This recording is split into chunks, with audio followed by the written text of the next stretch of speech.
साहेब पुण्यात्माओं, परमेश्वर कबीर जी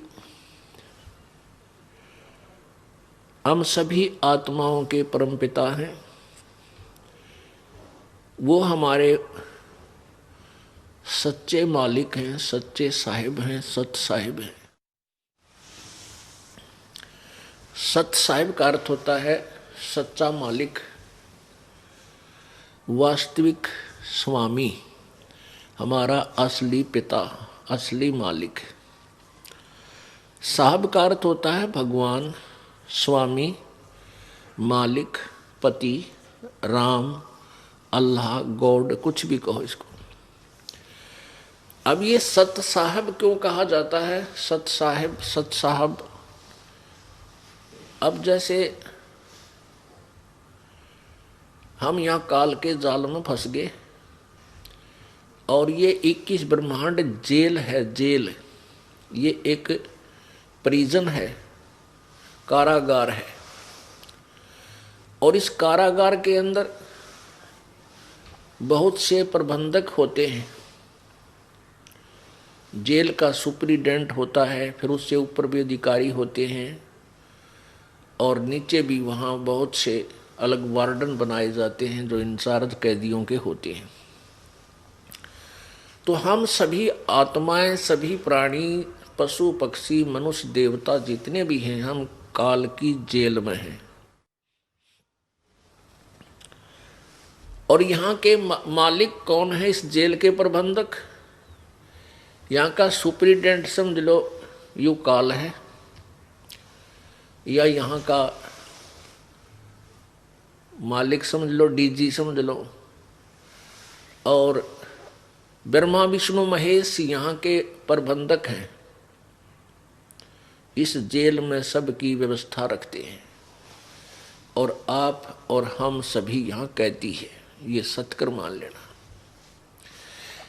एक पुन्नी एक पापी आया, एक है सूम दलेल रे। गरीब दास सतपुरुष भजन बिन सब ही जम की जेल रे। एक पुन्नी एक पापी आया, एक है सूम दलेल रे। गरीब दास हरि भजन बिना ये सब ही जम की जेल रे।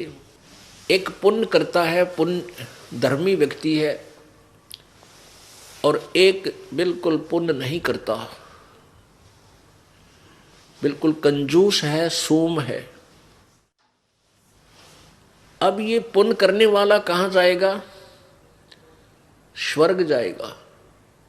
और स्वर्ग में अपने पुण्यों को समाप्त करके कहाँ आएगा? नरक में जाएगा। क्योंकि जब तक हम कबीर परमेश्वर जी की शरण में परम संत के माध्यम से नहीं जुड़ते हैं, तब तक प्राणी को, चाहे वो किसी भी देव की भक्ति करता है, चाहे ब्रह्म साधना करता है, चाहे परब्रह्म साधना करता है, चाहे वो ब्रह्मा विष्णु महेश या अन्य देवताओं की और अन्य पूजाएं करता है,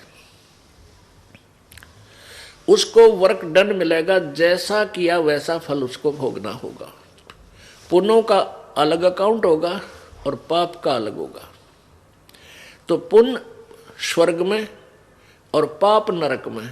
फिर कुछ मिले जुले ऐसे संस्कार निर्धारित किए हैं जो 84 लाख प्रकार के प्राणियों की, पशु पक्षी, जीव जंतु, जल के जंतु, इन सभी की योनियों में भी आपने भोगना पड़ेगा।